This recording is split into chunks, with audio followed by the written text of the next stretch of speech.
Good morning and welcome in to the circuit playoffs in Europe. We're in the semifinals as well. My name is Spench. I'm joined here by Mifflin. And Mifflin, we have some really good matches lined up for today, man. Up until now, really, it's been a ton of action here with some of these teams getting a chance to prove themselves. Some of them have already proved themselves. They're basically SPL rosters. But other ones, I think, getting a chance to sort of compete here at this high. It's just been fun to watch. It really has been. A lot more competitive than I was expecting coming in as well. These guys are playing at a very high level, and it seems like most of these open circuit players are willing to play their own meta. It doesn't seem like they're really paying attention to what's going on in the SPL, and they're just playing whatever they want. Belt slap continue, though, to be that bar everyone else has to try and measure themselves to. Undefeated. That is in terms of individual games as well as sets. Obviously, Belt Slap are the ones way up at the top, as are Cold Llamas and Snake Pit. Unfortunately, we're done with the rest of those squads. And that is going to be this first match that we're looking at, Belt Slap up against Snake Pit. And I expect this to probably favor Belt Slap here. I mean, if I'm just being honest with it, but obviously there is room for Snake Pit to find that upset and potentially be able to grab the win. The loser of this match will drop down into that lower bracket where they'll be going up against Cold Llamas, who are waiting for them, and then we'll have North America starting up tomorrow with Baskin and the boys and Hype Unit. But obviously looking forward to this Belt Slap and Snake Pit match that we're about to watch now. Belt Slap is the team that doesn't really need an introduction. Julio, Dzoni, Zyrhoes, Arkkyl, Trixtank, all these guys are SPL caliber. You pointed that out earlier, and they're showing it in their own league. They're undefeated, 10 games played, 10 wins under their belts. I'm not sure that Snake Pit are going to be able to stop them today. It's going to be a difficult task for Snake Pit trying to stop Belt Slap. Literally no one has been able to do it up until now, right? And I think that that just does come down a bit to sort of the individual talent level that's on this Belt Slap roster, right? You already talked about it a little bit, but I mean, Zyrhoes, Trixtank, Arkkyl, Julio, and Dzoni, these guys could all play at the SPL level tomorrow, I believe, if required to do so. And I think do so at a pretty high level, Mifflin. I mean, honest to goodness, I would take Zyrhoes or Trixtank today over a lot of the guys that are currently playing right now. Not even because any of them are bad, but just because these guys in their storied career, especially in Europe in particular, they have been such a tremendously successful players up until this point. So I'm expecting Belt Slap to continue to look strong here today as well. Yeah, it says here on my notes that whoever loses this set is going to go ahead and play in the second set of the day. And I'm not afraid to just point out that I've already moved Snake Pit down to that loser side bracket. Belt Slap they're looking unstoppable. All my metrics to analyze them say that they're unstoppable within this bracket. I don't think that we really can say anything otherwise. I mean, it's really in the names itself. You had me at Trixtank.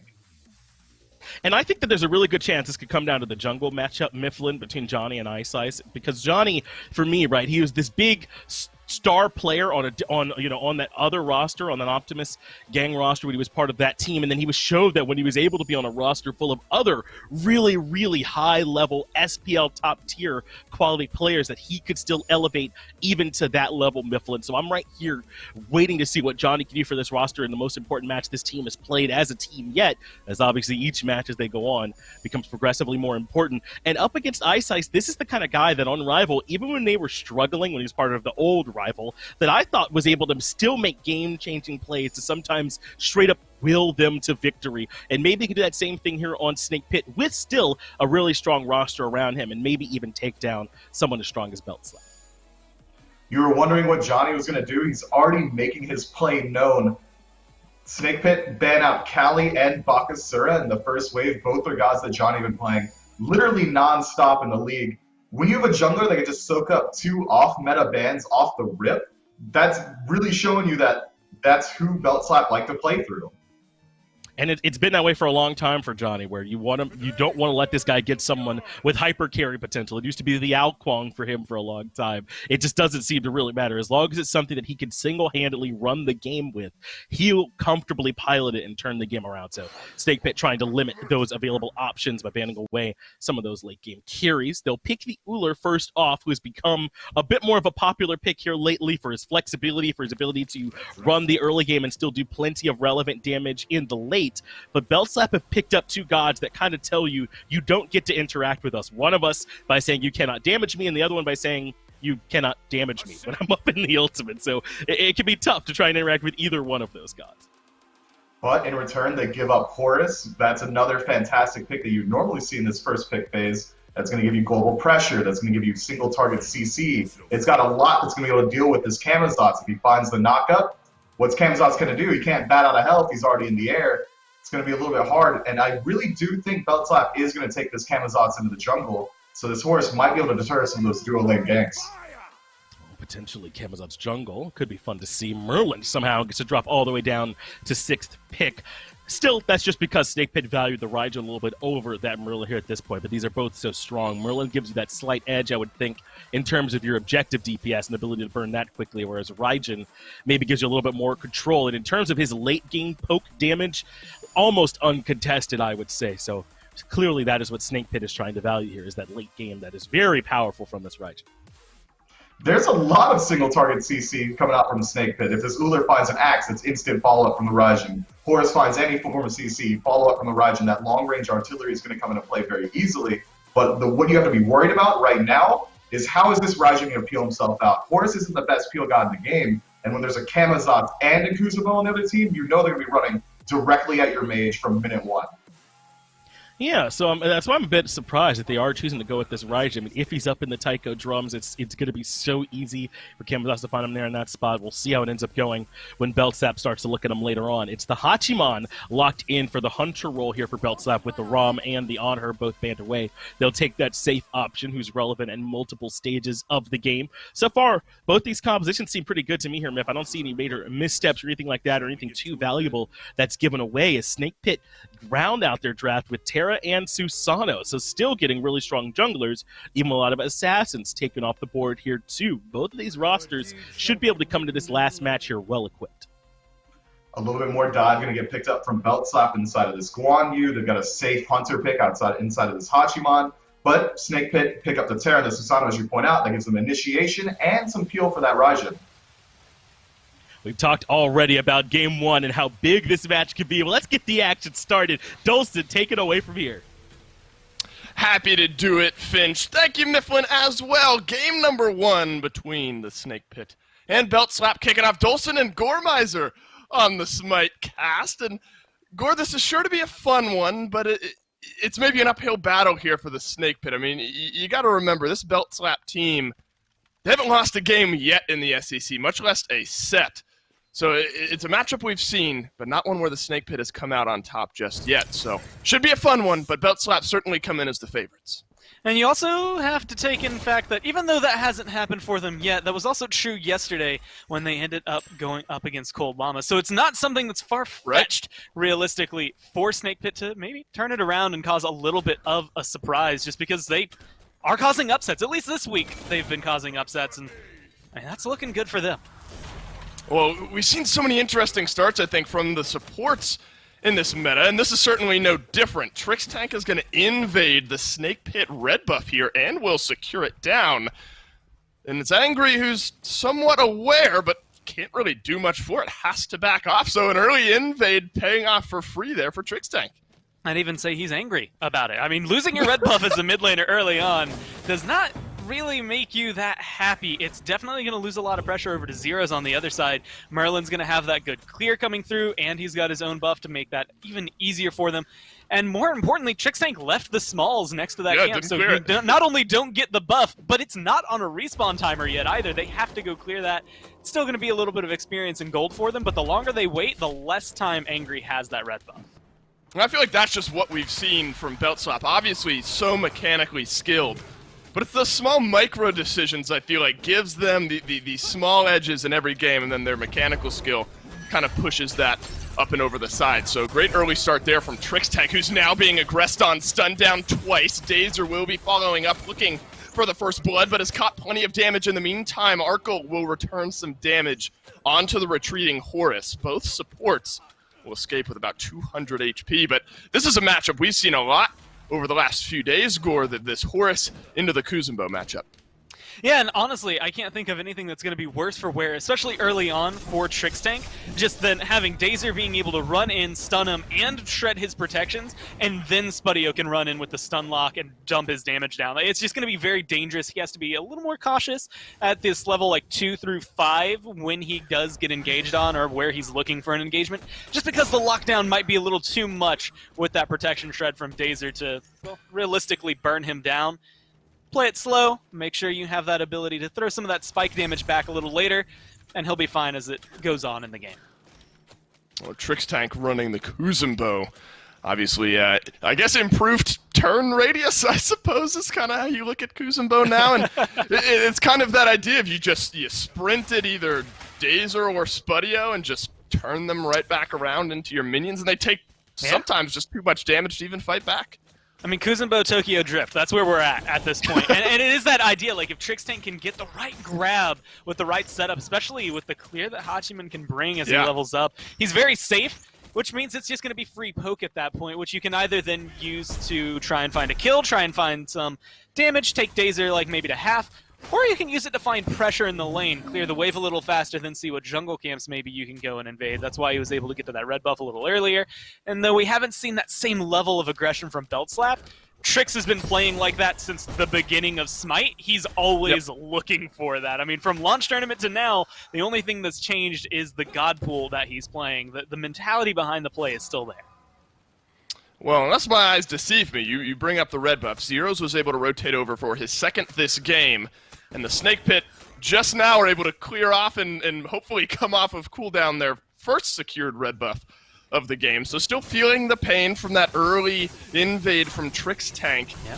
I mean, realistically, though, I mean, I think Mifflin is kind of the proponent of this. It's not always the first buff that goes down. It's can you secure the ones after that? And you can already see the Snake Pit are going to make sure they realize where that cooldown is. Let's get back there and secure red buff number 2. Let's make sure Angry will get this one and maybe be a little bit happier for it.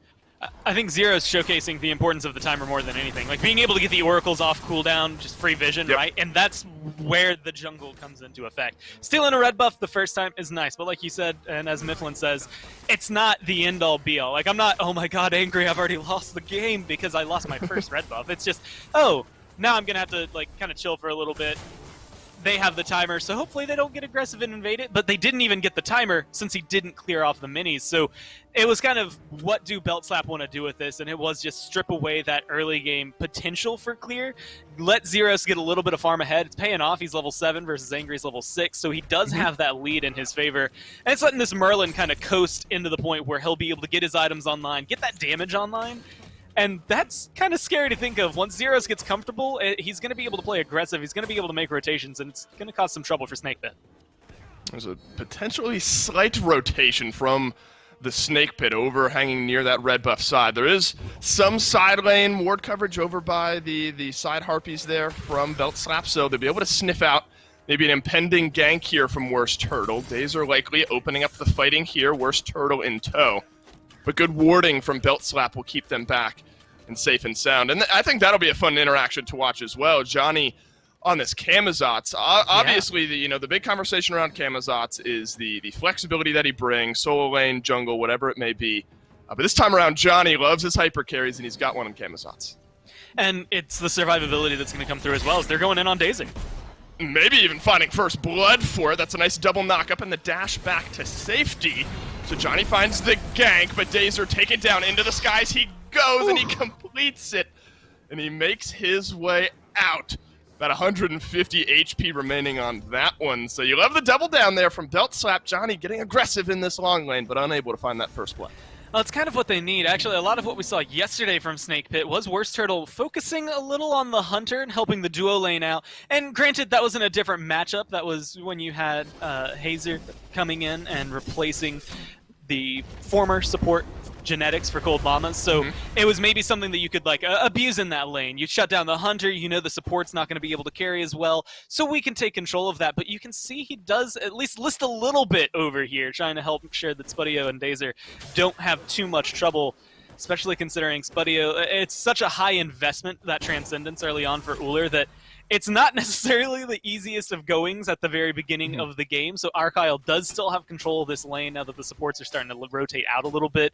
And getting him ahead just a little bit would definitely be able to help him out, and at least in terms of staying afloat over there and not feeling like he's starting to drown. Does that make some sense to you, though? I mean, obviously, you want that Transcendence to get stacked up as early as possible, give you that all the enhanced buffs there. I suppose that's worthwhile if you can get that on earlier to forego the blessing, forego any sort of boots early. And realistically, you need the mana. Like, if you're Ullr and you don't have that, you feel every ability you throw out. That mana bar just gets chunked by itself. The minute you finish it, even now, Spudio is able to clear, he can farm a little bit easier, he doesn't have to worry about it. Everything on top of that is just an added bonus, right? But it does slow you down, like you said. You don't have the boots. Movement speed is such an important part of Smite that, if he gets engaged on, he has his leap, his stun, he can self-peel and jump away, but that's it. They can chase you down, they can run you down a lot better. So he has to be very careful as to any engagement Belt Slap take over there. Ward coverage is very, very important for Snakebit, just to make sure they catch that out before he ends up giving up a kill or two. And it's not that Belt Slap haven't been looking for the engagements. They found, maybe one or two.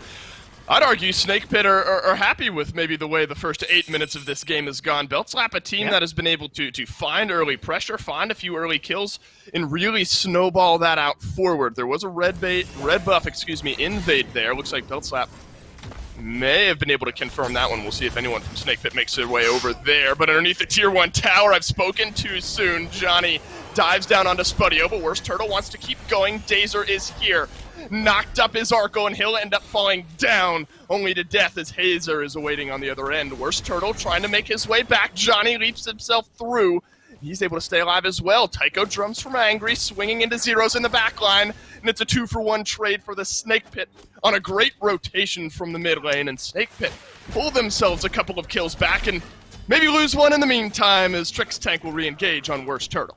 Well, Trix definitely helps keep it at least somewhat favorable for Belt Slapper. Well, somewhat even. I think it's just the aggression, right? Belt Slapper playing, they wanted kills, they want to fight. I don't know if it's the time to dive the Tier 1 tower just yet. And while you were able to walk out from that one okay in the first engagement, the rotation coming down from Snakepit, you have to factor in Horus's ult in every movement you do, because he is going to be able to collapse in with others on top of you. And so I think Snakepit's reaction was even better, being able to come through. And again, like you said, they're trying to push Belt Slap to the limit here, and keeping it 2-2 is great because Belt Slap was 10-0 in the first split. Like, they did not drop a game to Snakepit, they didn't drop a game to Cold Llamas. The other two teams that would give them the most trouble in this bracket haven't been able to put a tangible scratch on them.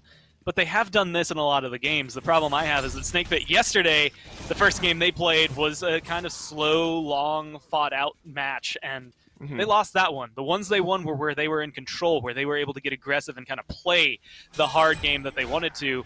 As of right now, I don't know if they have that going for them. Well, this one absolutely still hanging in the balance. Despite the kills being even, there's about a 1k gold lead for Belt Slap. There's a rotation back to this red buff. Don't want to be giving them for free over to Belt Slap, and the Snakepit will be able to secure this one up. The Gold Fury dance now beginning here, Gourmizer, and it could be a quick one as Trixtank is dove on to WorstTurttle from range, finishes off the turtle with the ultimate, and back to the mid lane goes Snakepit with a kill in their back pocket. In the event anyone was ever wondering, I've seen a lot of people ask about like leveling up Horus and what are you doing, because the heal seems really nice on paper. You level up your 2 because it gives you protection shred, because it does that in a team fight. You'd grab Trixtank just once. It doesn't even seem like that much from what you are doing. It's the follow-up thereafter. All of that protection shred then makes it so much easier for WorstTurttle, for Angry, for anyone to come through and just shred that health bar and make it the worst engagement that you could have for Trixtank, and unfortunately he goes down for it. Dazer was maybe looking for some semblance of an engagement there. You could almost get the vibe that Belt Slap were maybe starting to rotate themselves, look for an early Gold Fury fight, and sometimes all it takes is losing Trixtank in the meantime. So Trixtank falls down to 1-1, but this is a great look for the Snakepit. I mean, if you're going to take a game to Belt Slap, it's those individual picks, those early fights that you have to find. In Horus, we'll see in the SPL a little bit later today, had some changes implemented, largely around that ultimate. But still such a difference maker once you're able to play around that ultimate, play around that prot shred, and I think Dazer's doing a great job of it up to this point, affecting all 3 of the kills in this game so far. And that's just huge for them. I think the fact that you can utilize the ultimate, it's one of those things, pre-ult buffs, pre any of the changes to Horus's ult, he was a really solid support. He had protection shred, he had healing, he had knock-up so he could peel. Everything he had in his kit was great. You just didn't care about his ult. It wasn't an ability you really used too often.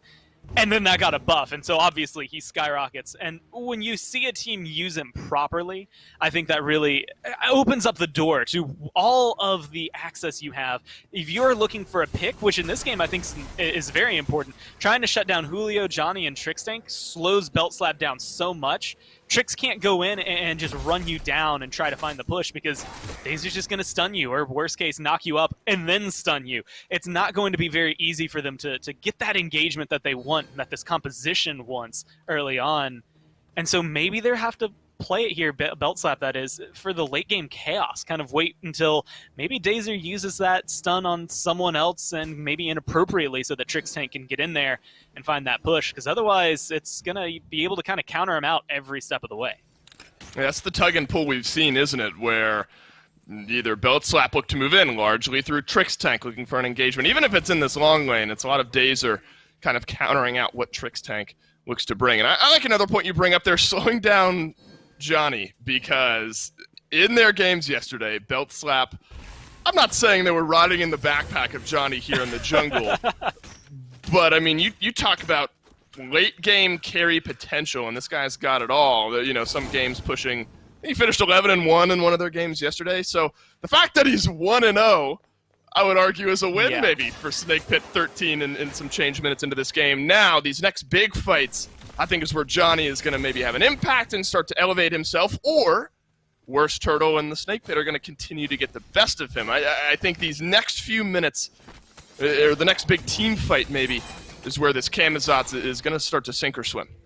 Yeah, that's the biggest deal. And Dzoni on something like a Camazotz should be just as scary, theoretically, as Dzoni on the two gods that he forced to be banned that are nowhere near meta. Kali and Bakasura were banned first by Snakepit. And again, if that doesn't show you how big this guy's flex is for what he can do from the jungle, I don't know what will. And I think this is a game to maybe kind of prove it. And like you said, it's this next team fight that is going to maybe orient things. Mainly because if you get 2-3 kills, Gold Fury or Pyromancer is immediately in your line of sight. It also helps set up. If Dzoni doesn't go down in that next fight, he's already got the Brawler's Beat Stick. He's started up a Transcendence. He's going to be able to get some clean stacks on that. He gets to the point where Camazotz, especially with a level lead, is very, very difficult to kill off. He's just got too much sustain, too much survivability. And then, soon enough, you'll get to add a Guan Yu heal on top of that. You'll add Guan Yu peel on top of that when we start seeing rotations from Julio. So it only gets safer for Belt Slap in terms of the way team fights go, which means Snake Pit, if they don't win it, it starts to become a very slippery slope and a difficult hill to climb for them to try and win those later fights at like 25 minutes and further beyond. Yeah, you can see Angry's mindset. You bring up the heal.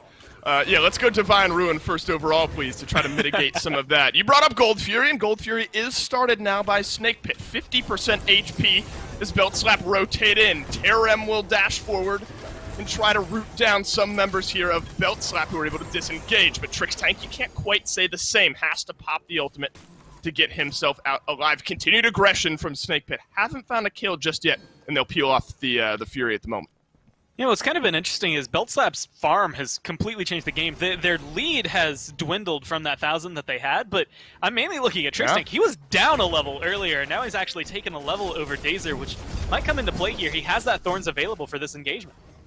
3 ultimates down total, 2 for Belt Slap, 1 for Snake Pit. Julio in the front line gets stunned down as Dazer being melted away, and that'll be the first casualty in this one as Arkkyl will snipe down the Horus. Angry has to dash himself out in the back line, but here comes Dzoni, bat out of hell, swooping his way through. Julio is taken low, and Angry will finish him off with the Taiko drums, but the Camazotz, he'll find the second kill in this fight for Belt Slap. Terrorem on full retreat mode. It's a 3 versus 3, but the health bar is favoring Belt Slap, and that'll be all for this one. I want to say with Dzoni and Arkkyl, Trixtank, like that trio, you could theoretically pressure out the Gold Fury and try to steal it, but this is what Terrorem brings, not only on this Terra. The control, but the healing that allows like Spudio to stay in that, and while Angry was forced back, it's that risky call of like, man, a 2v3 is not guaranteed around the Gold Fury pit. Let's just take the win that we technically get out of that one and fall back. It's just a small lead still for Belt Slap, but I think the way they're getting these engagements, and specifically the picks they're finding at the very beginning, are the key to this game. It is locking down Dazer and making sure that heal is no longer available, forcing Terrorem to kind of become that front line. And, you know, you think, yes, he's a Terra. That's perfect for him. But Terrorem has been a little slower to the draw than I've seen out of some of the other slower solo laners. So he has to kind of pick up that mantle almost immediately to make sure that they don't miss a beat for Snake Pit. Well, you bring up healing. There's plenty of it for both teams to mitigate. Spudio agrees as he's picked up a Brawler's beat stick of his own to try to mitigate some of Julio and Dzoni in the front line. Zyrhoes obviously very good at spreading out some of that anti-heal. Great for Terrorem, Dazer, some of the other healing that Snake Pit will be able to bring out. It will be Gold Fury pivoted around one more time. Both teams have some semblance of vision, but Belt Slap looked like had the Oracle Ring for the moment, so they'll be able to sniff this one out. But maybe back to a level of slowness here. Both teams taking a deep breath after that original fight. Snake Pit seeing the Oracles up, aren't going to move themselves too far in. But you kind of go back, and it wasn't a massive fight, I don't think, from Dzoni. We were wondering how the next team fight would sort of shape things. He did get a kill, did get an assist. Starting to get that Transcendent stacked up as well. So still not completely mitigated. I think Dzoni had a good team fight, got himself a decent power spike. Now maybe next moving into this next Fury engagement. It's realistically these next two items that he's going to be looking at that are going to solidify a power spike, like a Heartseeker into something like a Hydra's, like would just give him such immense amounts of damage that it becomes kind of dangerous to try and fight him, whereas WorstTurttle already has that Hydra's online, right? So going to be able to get those procs.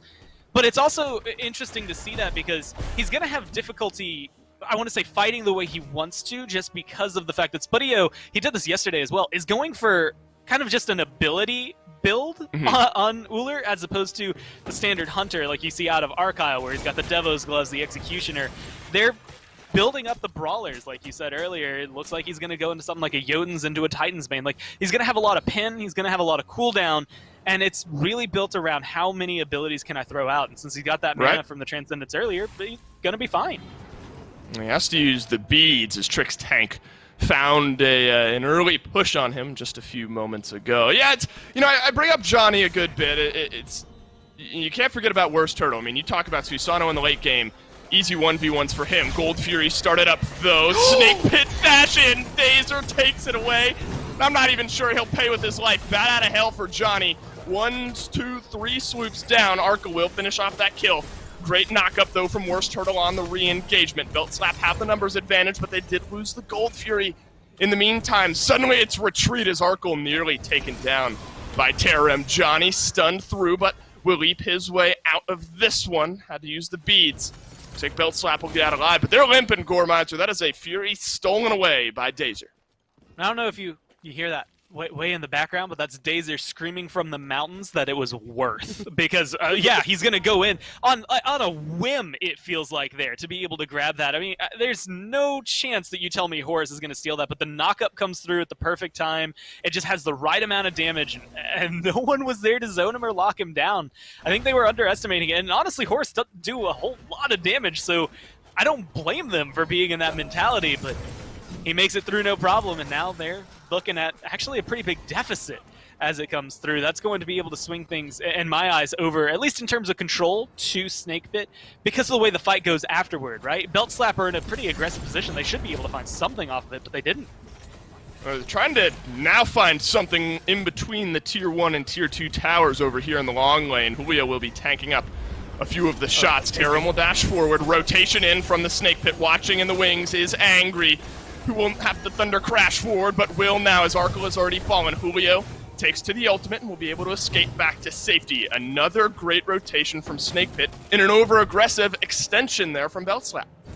And I will have to give some credit. I mean, Snake Pit, in terms of picks and bans, like, they've just kind of played the tier list, right? They have so many top gods on them, and they're showcasing not only why they're top gods, but what they can do in the right hands. I mean, it is very difficult for Trixtank to match the impact of Dazer so far, and while he's been there for a lot of these decent picks, they haven't been able to find any huge kills off of it, whereas Dazer, at least the last few times we've seen him use that ult, has been largely impactful. Terrorem has been in this fight and definitely feeling a little bit better overall in terms of healing and control than we've gotten to see out of Julio, so you need Belt Slap to turn it around.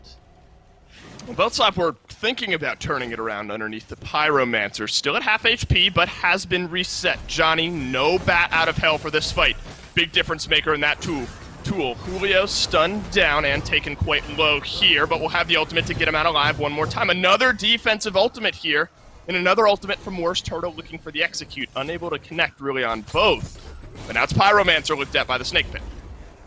And they have the control to do so. I mean, forcing Julio out of there, Kuzenbo's out of there, nobody can get in there and get aggressive with them. And Dave, you know, we had talked about it earlier on, but I think it's worth highlighting. 2 Brawlers, as well as a Divine Ruin on here, as well as I believe that's a Contagion built up for Dazer. They have itemized into the anti-heal, so Julio is not able to sustain from the backline the way that you want him to. And maybe you can talk about the Prot Shred that you're going to have Guan bring, but he's not been in the fight long enough to really have it be impactful. And then it helps shut down the Camazotz sustain. It's just so much that is being done correct on the side of Snake Pit. And it's making it difficult for Beltslap to do what we kind of have gotten used to seeing them do, right? I mean, 10-0 in the regular season, 5-0 in terms of their sets. They didn't drop any games, and now they are kind of getting that do you bleed moment, and the answer is yes. And I think so important to look at, and Picks and Bans might have to return to it, though, as Angry forced to Thunder Crash his way out. Bat out of hell will get some good damage in there. Disengage from Dazer connects. Arkkyl, in the midst of the fight, kind of in the midline there, is getting taken down quite low by Terrorem, who will now turn tail, try to make it back beneath the Tier 2 tower. Long-range shot from WorstTurttle will connect for some damage, but Trixtank, he's in the fray, and WorstTurtle will thank him for it as Trixtank will fall for the second time this game. It's these one-for-none picks that the Snake Pit have just been feasting on this game.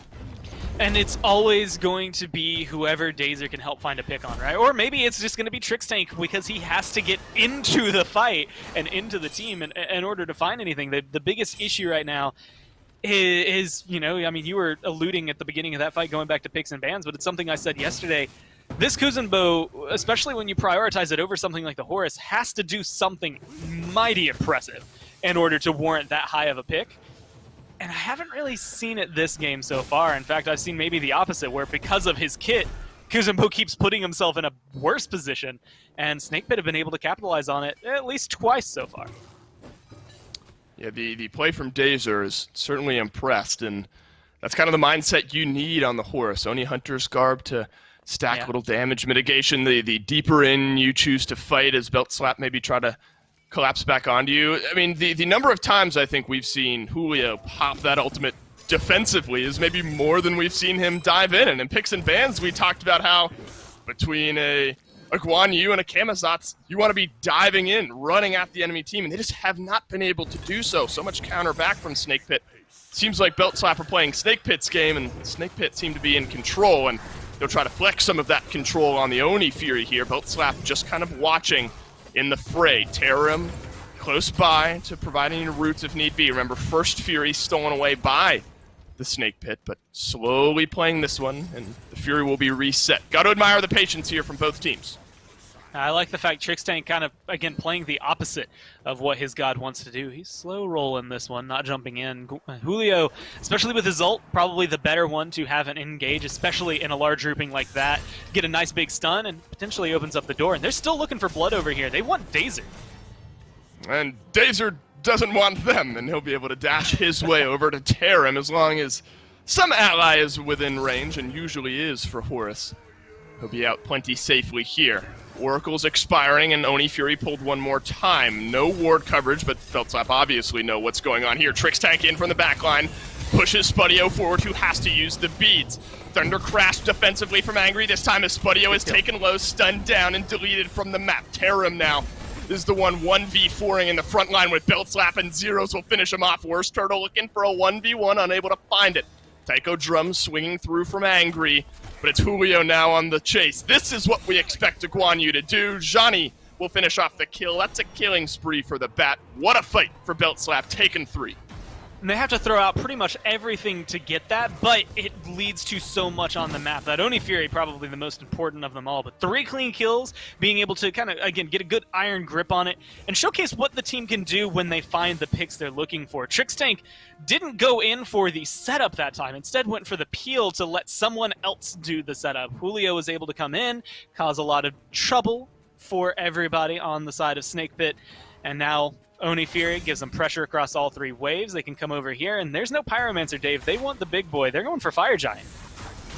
This is sneaky rotation. Still 3 members in the gray screen for Snake Pit, 2 and then 1 as the cooldowns expire. Only Dazer in range, and Belt Slapper absolutely melting this FG and will steal it away for free as a result. About the fight on the other end, Julio wants to engage. He goes underneath the tier 2 tower, finds a beautiful stun down onto Dazer and Terrorem, who are in full retreat, but Dazer might not be able to get away. Has the dash used defensively this time. Dzoni will bat out of hell away as well. Belt Slap may be playing with fire here. Trixtank learns that the hard way as he's stunned down. Angry will now Thunder Crash his way forward.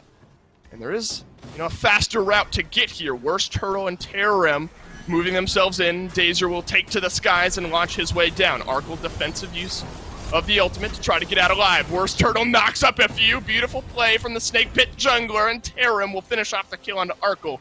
Hopefully, if you're Belt Slap, the only casualty, but the chase is still on. I mean, that's a really big pick for Snake Pit, though. You get Arkkyl, of all people, the hunter who's going to melt down your towers the best, now no longer has that Fire Giant buff. So you stall that out. You do lose a tier 2 in the process, but I think that's a pretty big swing back in your favor. And I wanted to highlight it in the middle because it looked like it was going to go so well, but Julio with a 2-man stun. You want to talk about Protection Shred. That's the OG on the Guan Yu being able to do it. But it didn't come out in time. I think it was still on cooldown, whether it was not, he was waiting for the right moment. But it helped get Dazer into a worse spot, but didn't really set him up. And of course, how can you not highlight, the 3-man, 4-man knock-up there coming down from WorstTurttle? The damage that came out from that ult, as well as the control, just made it easy for him to get in, get out, and let his team pick up whatever was remaining. Well, Belt Slap now have themselves about a 2K gold lead, despite the kills being even. A lot of that born from the now open Phoenix in the short lane of this map. Still, both towers right for the taking here in the long lane, so some gold could be swinging.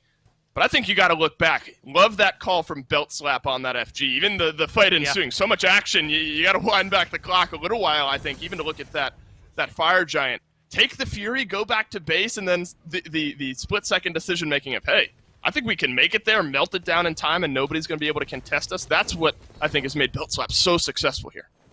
It was reading things on the map like, well, hey, Dazer doesn't have his ult, and, well, he's probably the most likely to try and contest this. He's not going to be able to get in anytime soon. So it at least lets them have that open ability to jump in. And they still have 4 guys with Fire Giant, right? So this is still a favorable fight for them, but you have to be careful because ults will come back up. Whoa. That's a good pick. My goodness, especially with WorstTurttle, you expect the Susano to be 1v1ing, and Dzoni says no to that one. 4-0-4 for Dzoni on that Camazotz. No bat out of hell. Only real takeaway from that one if you're Snake Pit, as the 4-1 split will commence here. Dzoni barreling down the mid lane, the other 4 members of Belt Slap here in the long lane, aiming for this Phoenix. Angry with an aggressive Thunder Crash forward. I'm not sure that's a fight you want to take. Dzoni looking for a few more swings. Shell is popped, and it looks like that may have just saved Angry's life, and he Thunder Crashes right back in and puts Dzoni down. Terrorem is low, but the mid lane Phoenix is saved for the time being. Well, the left side Phoenix does go down, so they have to trade something for it, but Dazer still wants to fight. I mean, he goes in with a knock-up. I think he's looking for the setup for his team.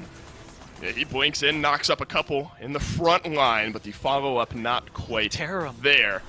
Terrorem on the backside. Zyrhoes has to flicker away, looking for the stun, but unable to find it. Roots down, maybe just Arkkyl on the backside of the fight.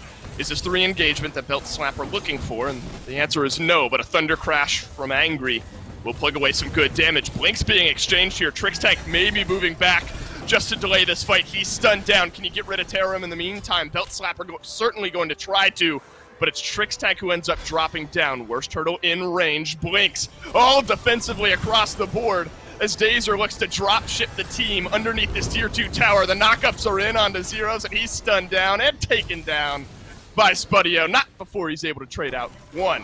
WorstTurttle still on the engagement here, Goremizer, but what a turn from Snake Pit to find a few kills. I mean, Fire Giant at this point is worn off. If you get this tier 2, it's going to be a big swing back in your favor. You need this pressure in left. The problem is no one's been pushing up the minions. Fire Wave still meeting around where Snake Pit's tier 1 used to be. And so they are going to be able to get a primal. They are in a good position with about 30 seconds of no Zyrhoes time. but they did give up a good chunk just to try and get those kills, and they didn't even get the tier 2 in the process. So a lot of pressure, but they lose just as much in the process until someone pushes up this left-hand lane. It's still kind of map control for Belt Slap, and they're in a good position waiting for this Fire Giant to respawn right now. Yeah, you pointed out all towers taken down. Massive wave pushing in the short lane, mid lane pushing in towards Snake Pit. Fire Giant respawning. This time full strength, though, on Snake Pit. And you're going to have to the skies here shortly. Terrorem just now respawning will fully reinforce Snake Pit here. How aggressive did Belt Slap get on this Fire Giant? Gort, it's looking like they might even consider starting it up. They're in the right position to, and Dazer doesn't have his ult for a little bit, so they're safe on that front. They can try to burn him down and bait him out, and if they do that, then it makes it a little bit easier to go through. But the problem is Horus is just so damn safe, as Dazer showcases right there, and it's not as easy as 1, 2, 3. So they're playing the dance appropriately. You can see the split they have. Dzoni on the side. Ooh, Spudio pushed back, does not have his beads for 10 more seconds. Lucky to leap out of that one alive, but look at the dive from Belt Slap. All pile onto the Hunter for Snake Pit, and he takes a back seat for the next 60 seconds of this fight. WorstTurttle will be able to turn around some damage, but Dzoni will finish him off. 5th kill of the game now for the Camazotz. 3 members of the Snake Pit on defense. Really only have Angry, who will be able to pour out enough damage to potentially contest this FG, and Belt Slap are going to play it smart and turn around for the big giant. Well, they're going to be able to get a lot of it. Arkkyl, well, unfortunately not going to be able to get the buff, but they don't really care. They're just trying to strip it away from Dazer, Angry, and the rest of Snake Pit, or, hey, find more kills in the process. Well, remember, Dazer stole away the first Gold Fury, or I guess the Gold Fury early in the game, so Belt Slap learning from that one are going to turn around their attention. Can't play hyper safely here if you're Belt Slap. You are only playing with 20 or so seconds until you're reinforced on Snake Pit, and you're fighting back in towards their base. Aggressive forward from Julio, but the disengage is enough this time around from Snake Pit. Trixtank low on mana. Don't know if you call that low on health. Big fire minion wave in the left lane could be a difference maker here as Fire Giant one more time started up by Belt Slap. Well, lucky for Spudio, he respawned pretty much right in time to be able to go over there. But the problem right now, specifically for Belt Slap, is going to be how much damage WorstTurttle is doing. I mean, WorstTurttle, he goes in, he ults, the Hydras, the Heartseeker, as well as the Erendite just makes it very easy for him to choose a target, kill a target. And whether or not it comes at the cost of his own life, he doesn't seem to care too much if it's someone like Arkkyl, Zyrhoes, or Dzoni. And so they have to play careful as to where that Susano goes. But as of right now, they have a 4v5 advantage. They should see now that WorstTurttle is in mid lane clearing that wave. They could maybe try to get a pick here. Well, it's Fire Giant started, and Trixtank zoning 4 members of the Snake Pit who will bypass the massive turtle, and the pushback is in. Dazer looking to engage in the back of the FG pit, but the Fire Giant has long since been confirmed by Belt Slap. Terrorem will aggressively blink himself in, and Arkkyl deleted by WorstTurttle. Typhoon rips through the Belt Slap lineup here. Trixtank still looking worse for wear by playing zone earlier on. Julio will have to get himself out alive without his ultimate here, but realizing that won't happen, will just delay the Snake Pit, who have found 2 kills. 3 members of Belt Slap still with that Fire Giant, but 45 seconds at least on those death timers for Belt Slap. And it's a really good fight to get. It slows Belt Slap down immensely, but there's still 5 towers, now 4 towers up for Belt Slap. I mean, it's just so much that you still have to burn through, which admittedly that means there's a lot of gold on the map for Snake Pit. But it means they can't get as aggressive as you want. Normally, you get a fight like that, you're at least able to pressure the right Phoenix right now. But you're busy having to take this tier 2 in right, and then maybe go back for the tier 1 in mid. They just don't have the pressure they need elsewhere on the map right now if you're Snake Pit. So take this fight, try to turn it into the advantage. Clear up as many towers as physically possible without giving up any kills, or too many kills. If you lose Dazer or Terrorem, it might not be the end of the world. Then regroup, make sure that Fire Giant isn't worth anything, and maybe look toward that Oni Fury that's respawning in 30 seconds. And it was just a glimmer at Spudio respawning just in time for those fire minions. Does make a big difference. Left lane, or long lane rather, still pushing in against Snake Pit, but not quite as heavily as it would have been if there were still fire minions in that lane. Half health on the now respawned Phoenix. So still with a little time here for Snake Pit. Could, maybe make a difference here as far as map pressure goes. They're going to have to send Spudio over to deal with this lane, get things pushing back out in their favor. Fury now respawned.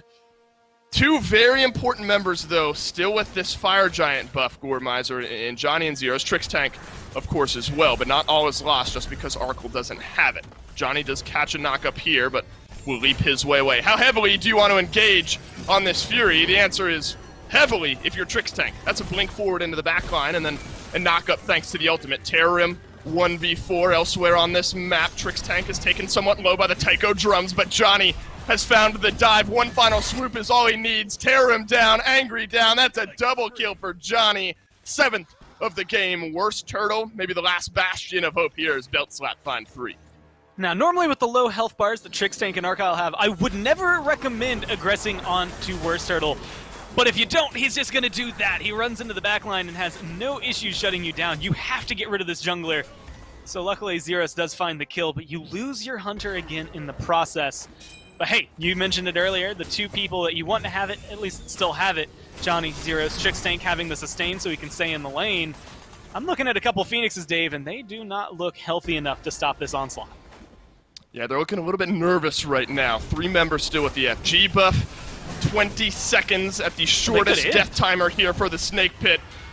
Dazer just chilling by the speed buff. He's just going to have to go back to base now. I don't think there's any chance he does it anyway. Belt Slap are going to keep this one close, but they're going to win it nonetheless. Takes them 38 minutes. But the number 1 seed here strike first. There's a lot of counter-engages from Snake Pit that, realistically, that's what makes that game go on long. Belt Slap do everything right. They make a lot of really good shot calls, that first Fire Giant being one of them. But they lose too much on the back end of it, and that's where things started to fall apart for them. Snake Pit just recognized where they could do it, and they utilized that. WorstTurttle, in my eyes, was maybe one of the MVPs because he just so consistently killed off someone like Arkkyl, sometimes Zyrhoes, that they didn't have the carries ready for every fight. Well, if there is such a thing, I suppose that's a moral victory for the Snake Pit, the fact that it dragged out that long against a team they hadn't been able to beat up to this point in the SCC. But nonetheless, Belt Slap continue their winning ways. They take game number 1. We'll go back to Finch and Mifflin to tell us how it happened. Thanks, Dolson and Gore. It is indeed Finch and Mifflin here after Belt Slap found that game 1 victory. And Miff, they did it with a pretty aggressive type of composition, right? We were talking a little bit about the various types of control or lack thereof might be a better way to say it for Belt Slap. It really was about this all-in dive potential between this Guan Yu and this Camazotz and their ability to get to that back line, whether it was Spudio, whether it was Angry, whoever it was, when they got them either dead or out of the fight, they usually looked better. They did. They didn't have any sort of traditional CC or an engage from a Guardian, but what Belt Slap did have in spades was the potential to hold down the W key and walk directly at a Raijin. And when they were able to do it, once Trixtank was the first one in there, that's really when we saw that Belt Slap could win the fight.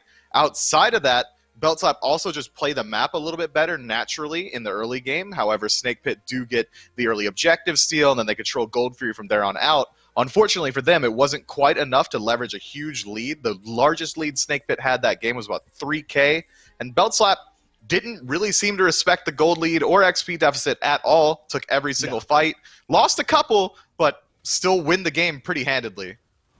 I am glad we're starting with a WorstTurttle clip, though, because he actually had a great game on the Susano. I felt like there were maybe a couple of moments where he would take some odd paths to try and get to some fights, and things wouldn't quite work out the way that they had anticipated. But for the most part, an excellent game here from this Susano. And what Snake Pit really did well for me, Mifflin, was that they kind of grouped up earlier than you would normally expect. I would say from about the 14, 15-minute mark or so in this game, Snake Pit were roaming around no less than 4 members, usually 5, and that made that dive for Belt Slap a lot harder, right? Because they were able to peel for whoever it was they were trying to collapse on at the back of the team fight, and it got them a little bit of momentum in that mid-game. They just couldn't hold onto it. I think what we literally said backstage to each other was, man, this is some really sanguine-esque play style, because pre-14 minutes, Snake Pit really got smacked up in every engagement. If they took a 2-on-2 or a 3-on-3, they lost those. They say, well, you know what, that's not working. How about we all just work together right now and never stop? And it really did work out for them for the most part. They weren't ready, Belt Slap. They would walk in 2 versus the 5, get poked out, then Snake Pit would take an objective. And then around the 21-minute mark, Snake Pit still grouped up as 5. Belt Slap says, well, you know what? That's a pretty good strategy. Let's do it as well. Then we saw some traditional 5-on-5s from the 20-minute mark onward. Yeah, I just feel like they had more abilities and stuff or something. Yeah, maybe we should have more of those two on and bring all 5 people. That's game 1, though. Let's get ready for those picks and bans for game number 2 now, Mifflin. I'm wondering if we're going to see some adjustments. Obviously, the Camazotz very strong for Belt Slap. The Susano and Horus very strong for Snake Pit. I wonder if those same gods are going to be making it through those picks and bans here this time. You said it yourself, Susano got to be nearly bot picked in that game, like 10th or 9th, somewhere around there. So when that much value gets to sneak in that late in the draft, there are always some adjustments. But Snake Pit are ever cognizant of the Kali pick from Dzoni. It's his best pick. He plays it every time he can. So when you're going to target out those in-hand auto-attack assassins, you're going to leave up on the table Susano. You're going to leave up Thor. You're going to leave up the Camazotz. I think banning out Camazotz should be Snake Pit's prerogative there. A lot of the fights that Belt Slap won were off the back of Dzoni just walking into the enemy team and finding a quick pick, and then bat out of helling to the back of his own team and let the rest of them just handle the rest of it. So I think maybe ban that out right now if you're really worried about that jungle presence, but instead, Bakasura are going to be banned again. Johnny's been having a fantastic time, not only in competitive, but also in ranked on those picks, so maybe just take away what he's comfortable with. That seems to be the clear game plan here from Snake Pit. Remember, we're in the upper part of the semifinals bracket, so even if Snake Pit were to lose this next game, they wouldn't be done per se. They would drop down and face off against Cold Llamas instead. So there's not the end of the road for whichever one of these teams ends up dropping here in the upper semifinals. But I assume you'd rather stay up here where your path is easier, where you have that 1 game advantage in the finals. Tier getting banned here as well. So still, maybe not gods I would traditionally think of as you must ban coming into pick ban phase, but they clearly don't want to let these fall into Belt Slap's hands here so far. Meanwhile, Belt Slap, that's a bit more traditional, right? The Aphrodite, Emojin, Sobek, those are standard bans.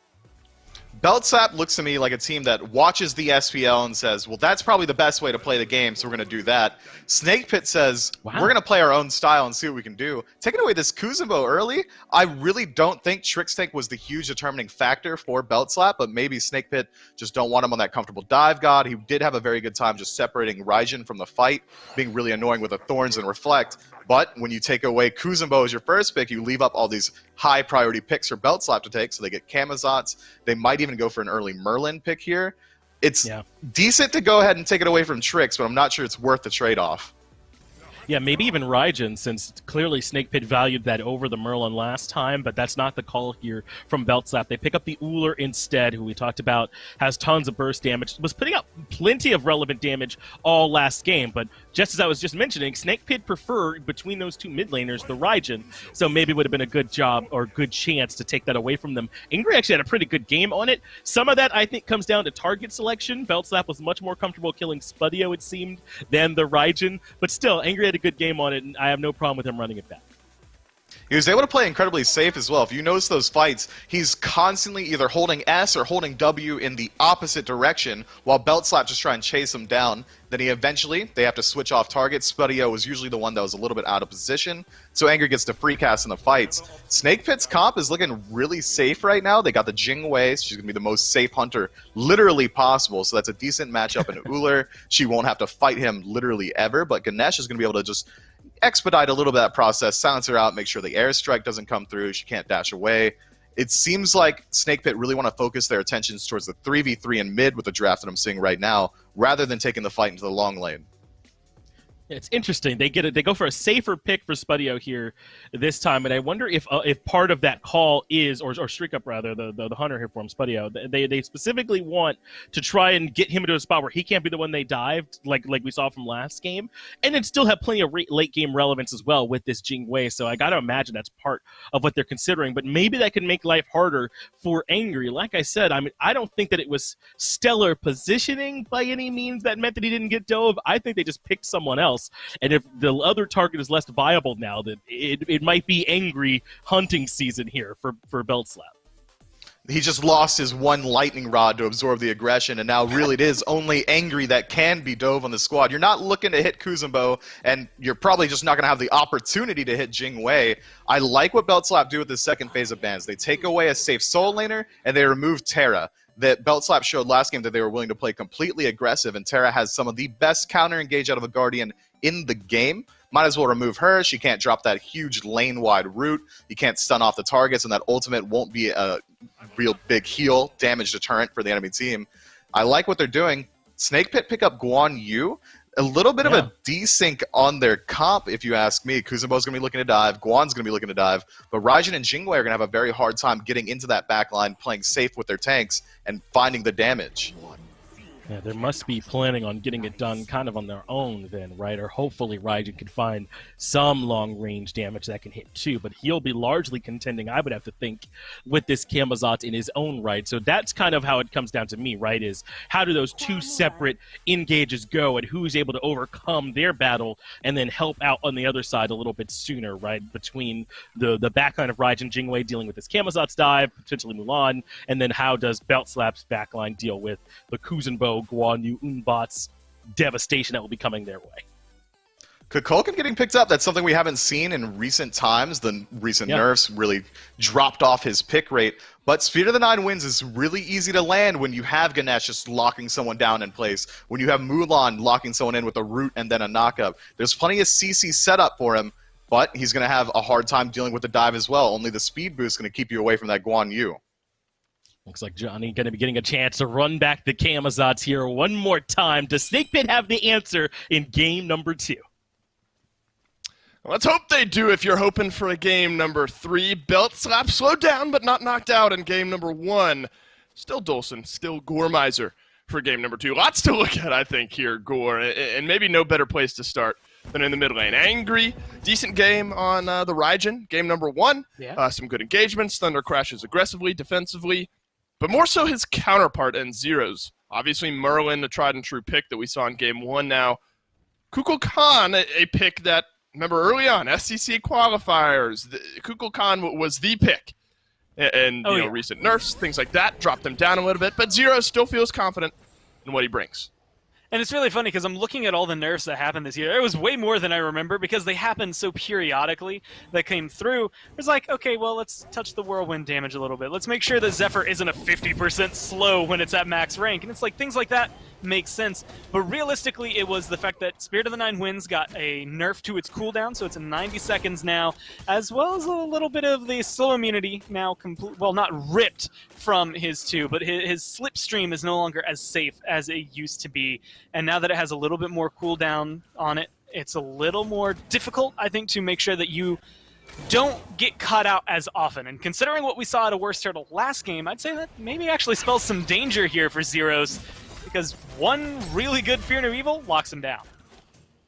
And I'm excited to watch what WorstTurttle can do on this Hunbatz this game. Continued aggression, though, in the long lane. Body box necessary from Spudio. Here is Dazer taken down to sub 100 HP. Obviously, I think you think early engage with an Ullr time and time again, but Ganesha, I think, kind of has that sneaky engage, some good counter engage with the silence as well.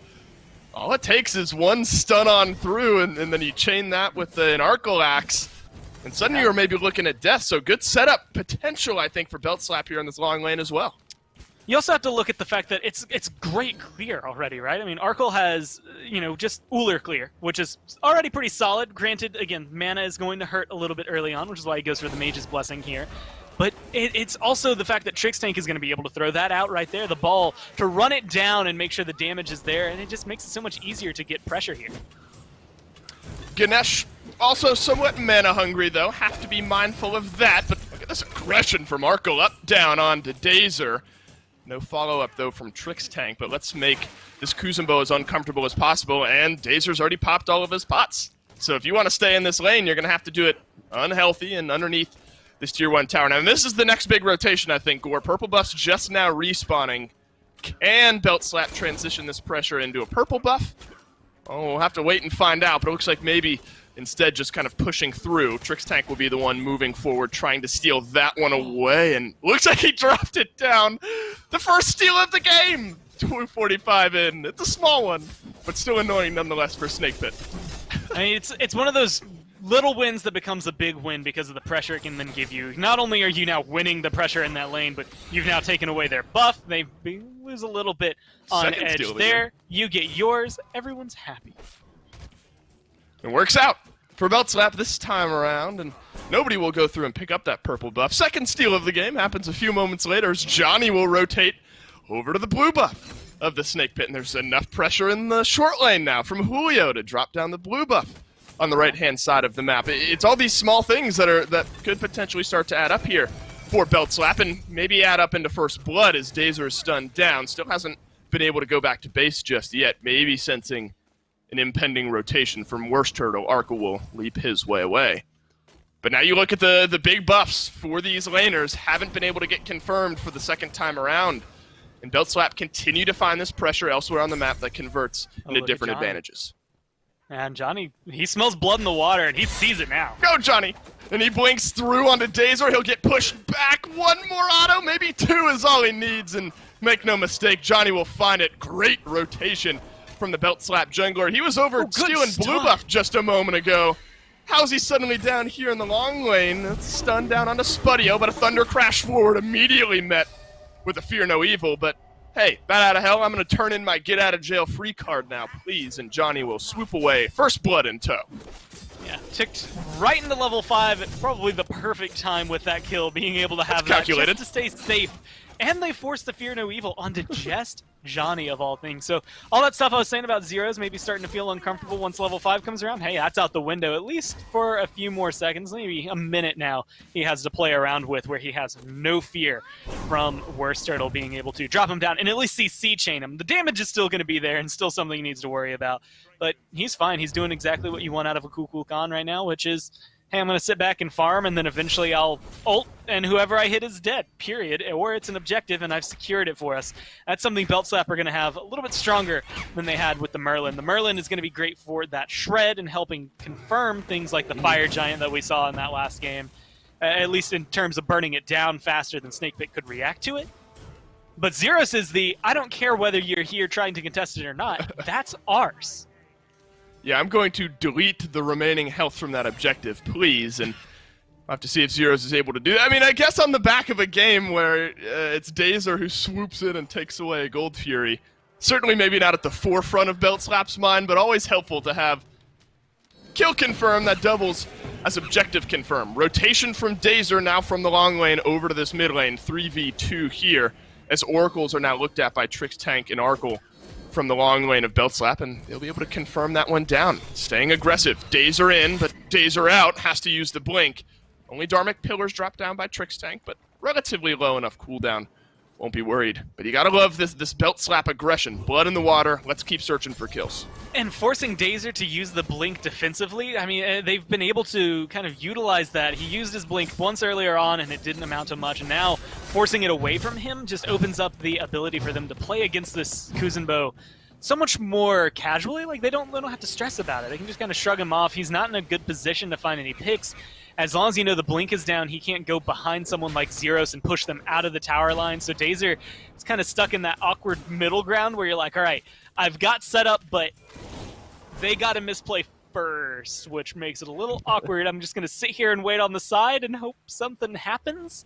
And well, a lot of the time, Beltslap, especially at the level they're at now, are not going to make that mistake when you're around. So he's going to have to be a little more cautious and careful with where he's making his rotations, because he seems like priority target number 1 for Beltslap right now. Yeah, and so much of the action has already taken place kind of in the left side of the map.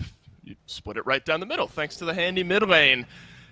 And Arkkyl, at the moment, better off for it. Half level lead maybe over Spudio from what we've seen. Even now, Trixtank starting to hit that rotation phase out of lane, level 7 compared to Dazer's level 6. It's just worked out better up to this point for Beltslap. Different look, though, for Arkkyl. Remember last game, Spudio built straight into that Transcendence to get it stacking. No Blessing, no Boots. Arkkyl goes Mage's Blessing, gets the fully stacked Boots as well, and then likely into Transcendence second overall. So maybe a bit more of an even curve rather than a spike up immediately and then, I guess, back down as you're waiting for your Boots. So different look, though, from Arkkyl as we now start to move into maybe a more traditional 1v1 in the long lane.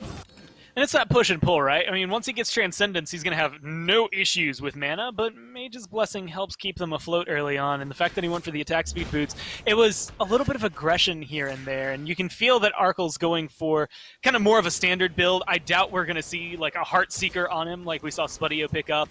Maybe not a Brawler's Beat Stick, right? It's going to be that more standardized attack-based build, which admittedly is going to make him even more of a threat in a 1v1. I mean, Spudio last game, if he hits his stun, his hail of arrows, and his line, all of a sudden the damage is there, but the follow-up might not be as solid as, okay, now I'm just going to ping you with 2 or 3 autos and you're dead. You don't have a choice.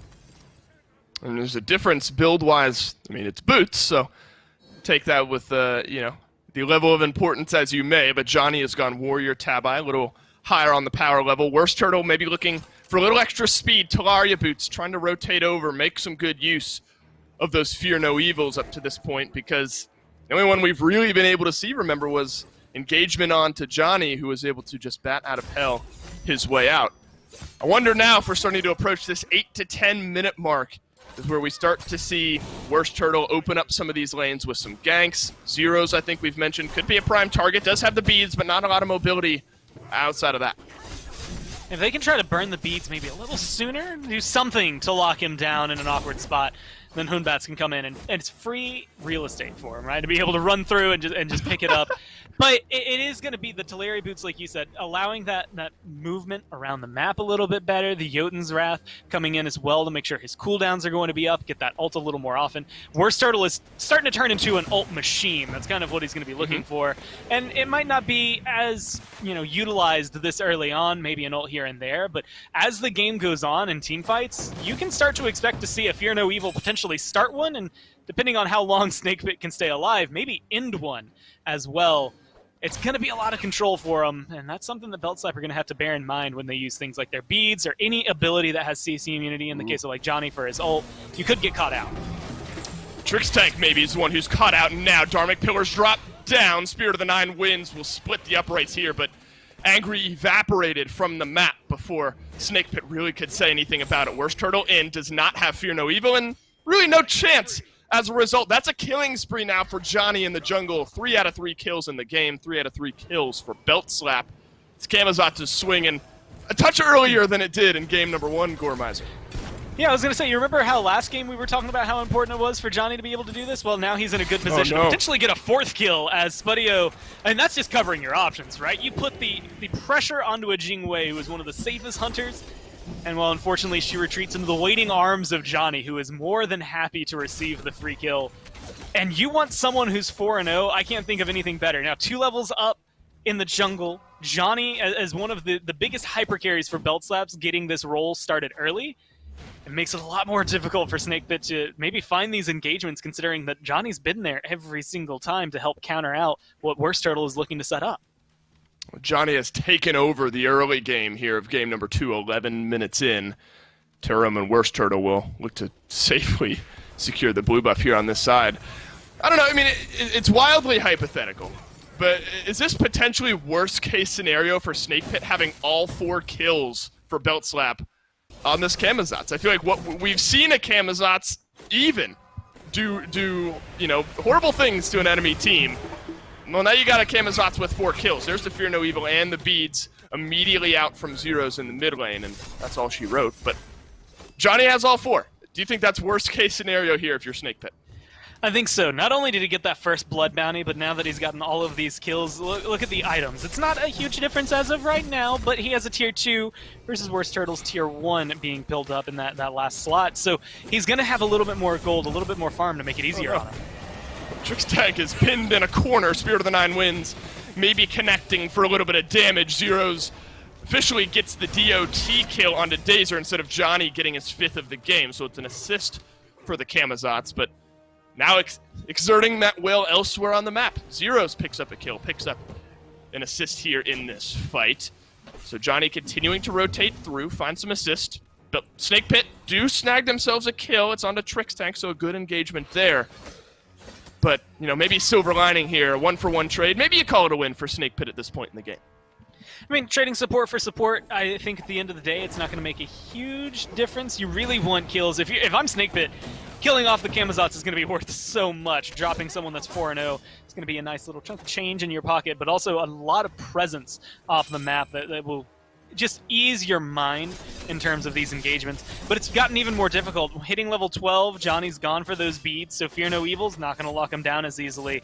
You still have that ult. Like, I mean, you're looking for survivability. This guy's got it all going in his kit.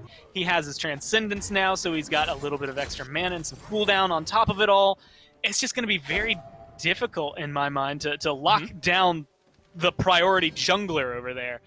And so I'd say turn up the pressure on Zyrhoes, but you have maybe 50 seconds. WorstTurttle has his ult. Right. But once those beads are back up, you kind of lose your window. So you have to read the scenario and put the pressure on while you have the chance. Yeah, that's a great point. I mean, the fight itself, I mentioned, is a 1-for-1, but I suppose easy to forget that you also burned Zyrhoes' beads 30 seconds earlier. That's why the Fear No Evil wasn't available and will be available for now maybe a Gold Fury fight.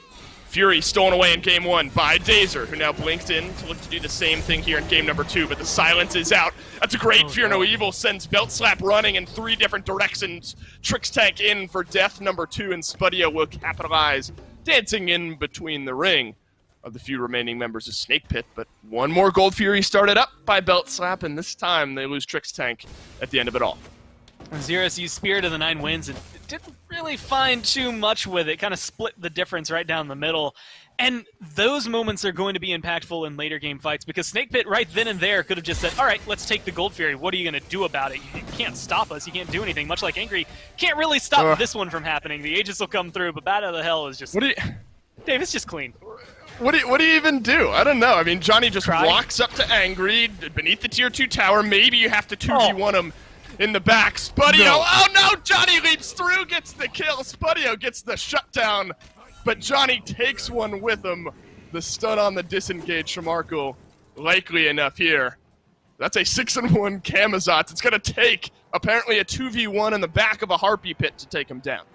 I mean, a 2v1, not only in the back of the Harpy Pit, but after he dove a tier 2 to kill him. It's so difficult to showcase what he has.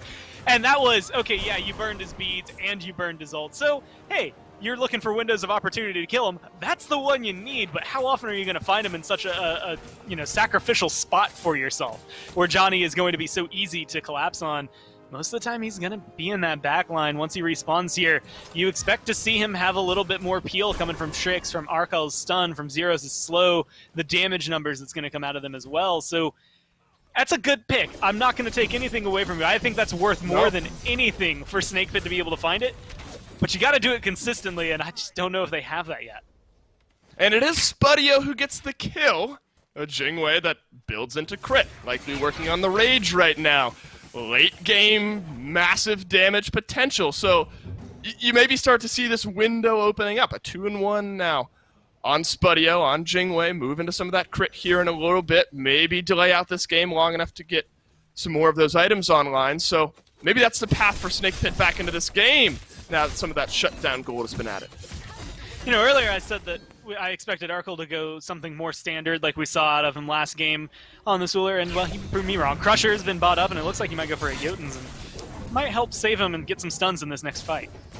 We have just seen, I feel like it's been Trixtank catching the brunt of every single engagement, and then he just throws down the Dharmic Pillars, and whether that's a win or a lose maybe remains to be seen, but it kind of dissuades anyone else from the Snake Pit moving in.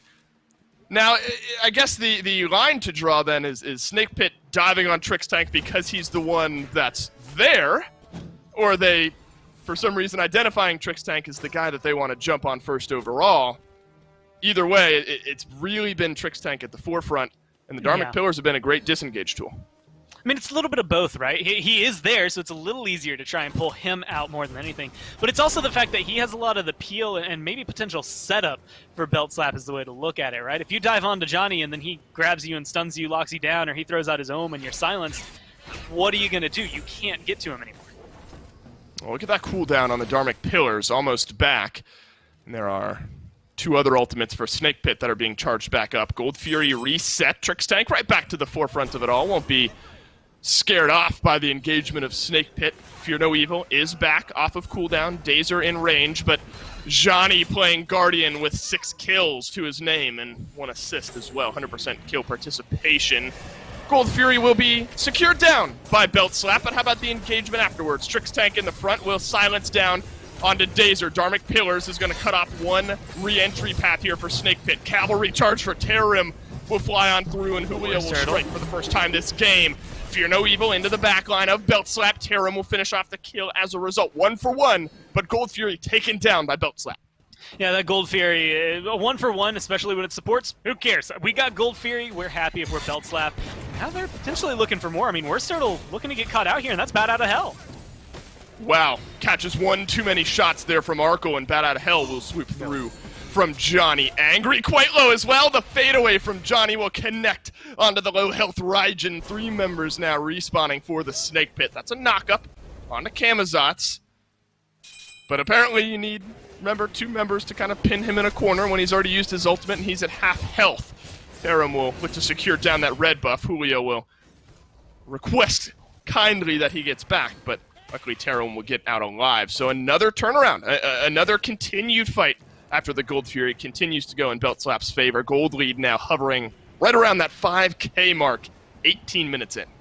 So it turns out that Johnny's skull is barely big enough to contain his brain, right? I mean, just so many times in these engagements, and specifically the disengages from Snake Pit, he's just been laying in wait. I mean, Angry, in all intents and purposes, should be out of that fight. There should be no reason there's a Camazotz just sitting there waiting for him, but he's covering the option, and that's the thing I like, is Johnny is maybe giving up the initial burst damage that the team will have to then be able to follow up and get the kill, right? And in a lot of instances, we maybe see a jungler sitting there, and they throw that little bit of extra damage, and Angry gets out with 100 health, right? But he gets out, and he's alive, and he's safe. The fact that he's just waiting there in the red buff to be able to turn that even more in their favor is bigger. We saw him do it earlier with Spudio, that time with Angry. Him and his pathing through the jungle, this game has just been monumental in terms of getting them that lead. And of course, he's 7-1-3. It kind of speaks for itself, but it's the way he's doing it that just speaks so much louder to me, and it's just given him such a huge advantage. And I think as well, even outside of Dzoni, who's now fed, continues his 100% kill participation. That's 7-3, good for 10 affected kills. Dharmic Pillars disengage around this FG. Spirit of the Nine wins. That'll confirm it for BeltSlap, but that's 2 big team fighting ultimates now used. WorstTurttle kind of waiting in the wings here, but Dzoni knows it, so he'll rotate his way on around. That's a clean FG, and that's one of the big reasons why you want a Kukulkan on your team to confirm big objectives like that. And exactly what you want out of him. The last one was on the Fury, this one on the Fire Giant. Ask no more of Zyrhoes. He's done his job, right? I mean, that's why you lock in this pick. It makes it a little easier to do. And again, a very similar fashion to what you were doing last game. Last game, Merlin could burn down the Fire Giant fast enough that no one would be there in time to be able to try and steal it away. This time, no one can do the damage in order to confirm it compared to you, so you're going to get it either way, and that's the second time BeltSlap have gotten, I would argue, a pretty monumental Fire Giant very early in the game. So they have 3 minutes to play around with it, and they might be able to burn WorstTurttle for the worse for wear. Well, he drops a Fear No Evil, but he's the one who's somehow sent running despite his ultimate. And away he goes. Dazer in the front line. Yeah, there's going to be Dzoni in your back line. We get it, BeltSlap, time and time again. This Camazotz is just waiting in the wings to finish off the kills. 8-1-3 now on the BeltSlap jungler. Bad to worse. Gold lead extends to about 6K. 5 members strong with this Fire Giant Tier 2 tower down. This map seems to be forfeit outside of the Titan. You know, I wish I had realized that all of the books I'm reading today were written by Dzoni, because it's the same book, or different book, same story, right? Every single time. He's just waiting there for somebody else, and every time it's proven perfect for them. Yeah, Dzoni, when you start your writing career, you gotta change some things up here. Different, though. Start here, Snake Pit take down Trixtank right at the beginning of the fight, so BeltSlap may be at a disadvantage now on the Phoenix Siege, and neither one really scratched. Obviously, you can't attack the middle one yet, as the mid lane Tier 2 tower still standing with just a crumb of health. But finally, there's an engagement that actually works out onto Trixtank. A touch overextended on the elephant, and down goes Trix. Now, a little bit of, well, I guess just a breath of fresh air for Snake Pit more than anything. I mean, this is the first time I think we've been able to see them breathe outside of their base for a little while, so they get some comfort. They can go, they can get their buffs as they come off cooldown, but they don't have the presence to be able to control fights. They can't really contest this Fury too heavily. Maybe Dazer can come over. And honestly, you might be able to commit a couple members over here, but it's risky no matter what. I mean, Dzoni with Fire Giant, Arkkyl with Fire Giant, that's not anything I want to fight into. And then, again, with Zyrhoes around, you're not going to be able to steal it away so easily that putting pressure on them is really going to open that door for you. You got to start looking for picks, and unfortunately, I don't even know where to begin with that. I mean, you want to kill Dzoni, but it's so difficult to get rid of a Camazotz, especially at this point in the game, especially when he's 2 levels up on your jungler. and he's also 8-1 and 3. You know, that probably factors into it just a little bit. Where do you go to lock him down? I'm looking at Angry's damage, and at this point, Dazer, who's going in for the same build that we've seen out of like Netrioid and Barracuda in the Pro League. This Jingwei is going to start hitting really hard soon, and that might be good enough to catch him out. Well, that's really the thing. I mean, at this point, Dzoni is effectively full build. He is level 20, so it's diminishing returns in a way for Belt Slap here. Snakepit are just going to be playing catch-up, but how long can you play catch-up is ultimately the question. There is a bat out of hell, but might not be needed. Is used, but Angry will pop the Aegis and get out alive here, and blink away, so burning the ultimate and the blink from Dzoni.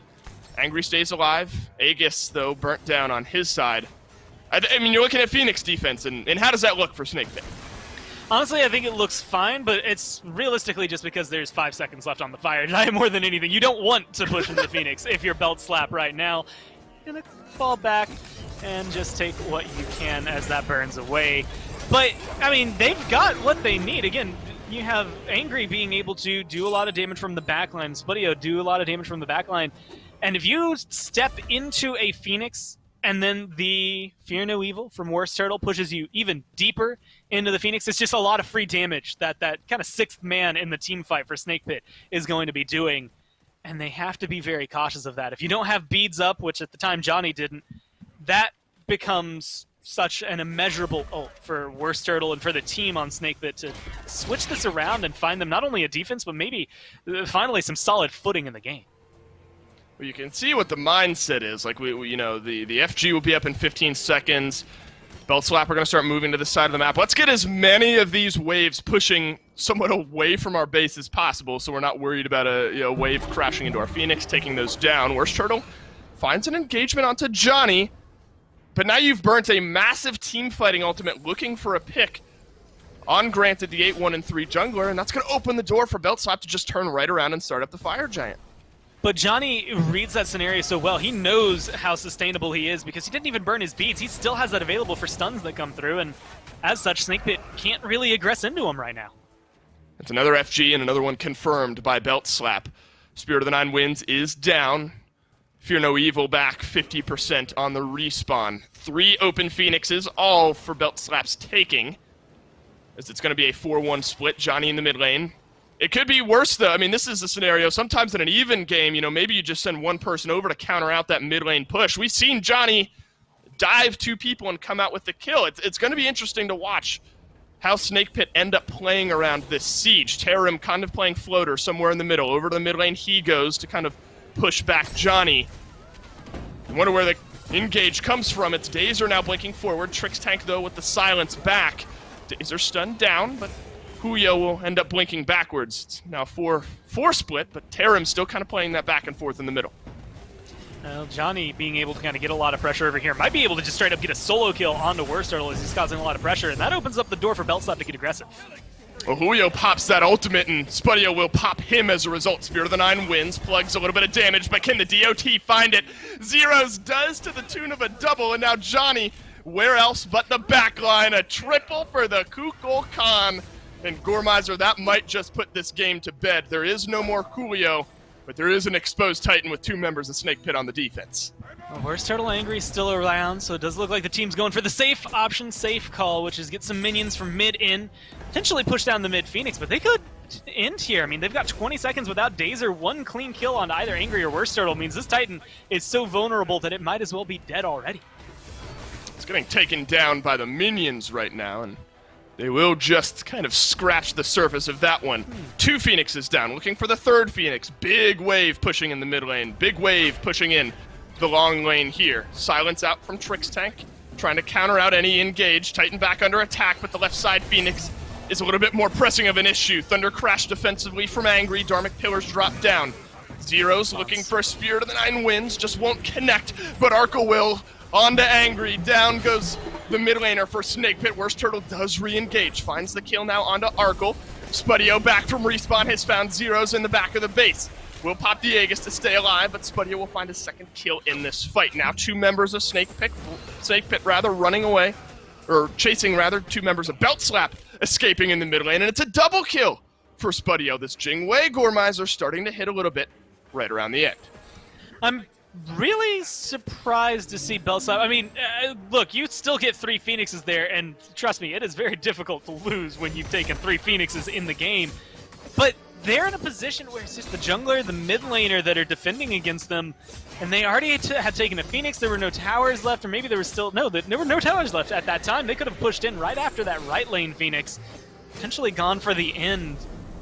Instead, making the safe call, which is getting all of the Phoenixes, it does give them that lead, but losing that big fight on the edge opens up a conversation, at least a little bit, for Snakebit in terms of showcasing their defense. Now, where that defense is going to come from this time, considering everyone has to be separated, defending 3 waves of fire minions, it starts to fall apart. Fire Giant's going to be gone, at least the buff, in 30 seconds from Dzoni. But you've got a very wide open base. One bad team fight is all it takes for Snakepit to end up losing this one. Meanwhile, with 4 towers still up, BeltSlap have a little bit of a safety net built behind them, even if they lose one more. Ooh, this could be the 1v1 that they needed, and Snakepit find it onto Dzoni. That's the Fear No Evil down. Both junglers take a seat. But I think BeltSlap may be a little bit more worse off here, Gormizer. I mean, WorstTurttle is at that late game state, gonna be able to melt plenty of damage on the Hoonbats. But Dzoni, a linchpin for BeltSlap, jungler for jungler, but it's Dzoni who ends up maybe being the more impactful loss. I would say, like, taking down Johnny is like taking down a raid boss at this game. It's absolutely worthwhile, and WorstTurttle being able to get the solo kill. I think it's worth him trading out his life for it because it slows BeltSlap down so much. At that damage, angry, it's a little harder to collapse in on him, although they're going to do it anyway. Well, Peiko Drums will buy him a moment, but that's all he has to think about his actions, and Zyrhoes will put him down. Talk about the resurgence that Zyrhoes has had. Granted, the triple kill good for 3 out of the 5 kills, thanks in large part to some of the whirlwind damage. But now you've got 2 facets of damage to worry about. A fed Kukulkan at 5-1-4, and a fed physical damage dealer in Dzoni at 8-2-5. It's the ultimate split here for Snakepit. They've got a tough road ahead, and I'm not sure you step out to defend this FG. And you can't scoff too much at Ullr's damage, even though he's only 3-1-9. Arkyl's been just 2,000 damage right now behind Dzoni, so he's impactful in these fights. He's causing a lot of trouble for them at the long range as well because of Ullr's kit. And he's just the kind of silent killer right now that is helping set up, people like Zyrhoes or people like Dzoni when they dive deep. They get that kill because the initial damage was burned down by their hunter. Well, here we go, Gormizer. Right Phoenix respawned for the Snake Pit. Mid lane Phoenix shortly to follow thereafter. Left side Phoenix has a little bit longer to go, but this one won't last very long, respawning with just a sliver of health. Snake Pit may have to stay aggressive here. Julio instead will complete the 4-1 split. It's going to be 3-2 actually. Mid lane Phoenix will fall down here shortly, so that one's forfeit. Long lane Phoenix will be respawning soon. Dazer blink in, but stunned down by Arkkyl. Silence was enough from Trixtank. Good Dharmic Pillars just to kind of limit some of that escape path. Spear to the 9 Winds just tickles some of the frontliners here for the Snake Pit. The Titans under attack, but nobody down just yet. Some ultimates traded back and forth. On the right side, Phoenix may be next to go down. Dzoni has found the dive into the back line. Terrorem somehow surviving. A decent silence from Trixtank, but WorstTurttle looking for the backline dive. Will take a seat there. Spudio, defensive airstrike, and it's 4v5 on the defense. And Zyrhoes with a lot of peel there helps him stay alive. They get rid of WorstTurttle, and they make it a little more difficult for Snakepit to try and fight into this. They still look like they're dancing around BeltSlap specifically for this left Phoenix, try and re-engage on that. They've got fire minions now, or I guess some regular minions since they spawned during the wave. Coming down the right lane, mid lane still has fire. And now they have that regroup on left. It's going to give them that little bit of control they need. Essentially knock this one down. One good kill. They have 25 seconds without a jungler. It's still a 4v5 for the time being. That's Julio who's in the back line here. Dzoni lurking in the wings. Will Mulan go down? Yes, but Angry will follow right thereafter. Spudio, he's down as well. Suddenly there's only 2 members left. Zero with the in-base double kill one more time. Gormizer, the Titan's gonna fall, and we will see BeltSlap on Sunday. I mean, they look good, and everything that went through on the season tends to hold over, at least for this one. Didn't lose a game this entire time, and so far they're keeping that streak alive for them. I mean, Dave, there's just so many things to look at. Zyrhoes has a really great time once they start sieging the base. Dzoni just has a great game altogether. I mean, 4-0 to start this one off. And it didn't come up too often, but the impact Trixtank had on that Ganesha was perfect for this team. Agreed. Agreed. Lots of great team fighting there on top of having a few members who are slightly fed maybe there for BeltSlap. BeltSlap continue their trend. They 2-0 here over the Snake Pit and will move on to the next round here in the SCC. Phase 1 tournament, but that's it for Gormizer, and I will go back to Finch to break this one down. Thanks, Dolson and Gore. Still Finch and Miff here on the desk as BeltSlap do, honestly, kind of as we all expected them to do, grab the win and move on to the finals. Maybe not quite as cleanly. Maybe would have expected to be a little bit closer, but still, really impressive performance here from BeltSlap and really from Dzoni. I mean, how long has this guy been tearing it up at this level, constantly proving that if he gets a hyper carry type god, then oftentimes he will not slow down, he will not look back. I noticed one common thread with Dzoni's play throughout the entire duration of Game 1 and 2, and it's exactly this. If he makes eye contact with an enemy, they're going to be put 6 feet under it within the next 3 seconds. And it stood true. He picks up, 9 kills, 2 deaths, 7 assists? Everyone he looked at that game was immediately killed. You could say Zyrhoes had a fantastic game, 7-1. You could say Arkkyl did well as well. It really was the Dzoni show. He put every single lane ahead, and then he didn't stop. He didn't rest on his laurels. He continued to frag out, and no one could really stop him. The only real 1v1 potential they had was if WorstTurttle was able to catch him out with Fear No Evil, which happened a couple times. Outside of that, Dzoni goes largely uncontested. 1 versus 3 on back camps, 1 versus 2 on the enemy red buff. It didn't matter. Giving Dzoni Camazotz twice in a row, I think you can only classify as a misplay.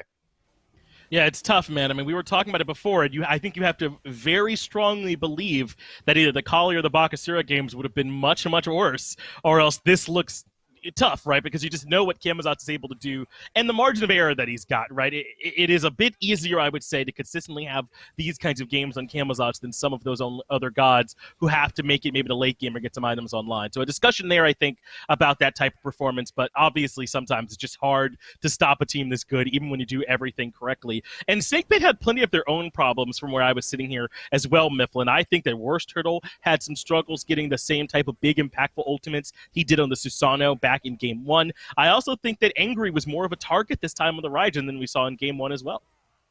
That has to do partially with the draft. Angry didn't have nearly as much people really trying to peel him out. The rest of his team was honestly on the dive the entire time. Dzoni says, oh, bet there's a free Raijin in the back line. Mind if I just swoop in, go bat out of hell afterward, kill everyone else in the back?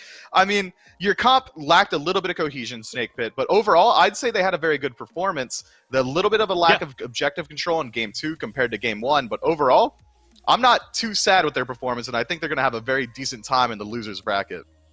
That's right. They will be up against Cold Llamas, I believe, down there, having already taken care of Optimus Gang. So this will not be the last that we see of Snake Pit. BeltSlap already in the finals, and I believe will have the 1-game advantage up against the team that comes up from the lower bracket, if I'm not mistaken. So Europe has largely, at least in the upper bracket, already been taken care of. We will have this next match with Snake Pit going up again here with Cold Llamas, and then we'll be seeing the North American semifinals happening Saturday, and then we'll wrap up those finals all happening on Sunday. But now we get into another really good match to kind of look forward and talk to a bit. I don't think we're too surprised that BeltSlap looked really good here. Now it's a question of who comes out on top here between Snake Pit and Cold Llamas in another even match here. Cold Llamas is an incredibly potent team. I believe they were 3rd seed coming into this tournament. They've got players like Maniac, Ice Ice, Emilito, Streak Up. All these guys have huge name recognition. When you look at Europe, my eyes immediately go to BeltSlap and Cold Llamas, which I think is incredibly surprising that Cold Llamas is already in the losers bracket. So this is going to be a highly contentious spot to find themselves in losers finals. It could go either way. I think if Snake Pit really want to win, they're going to have to make some adjustments to their draft. They're going to want to choose a player to play through and really play around it instead of just picking gods that they think are good. That's going to have to be the call there for them in that next set. We'll have it for you in just a few minutes on the other side of this break.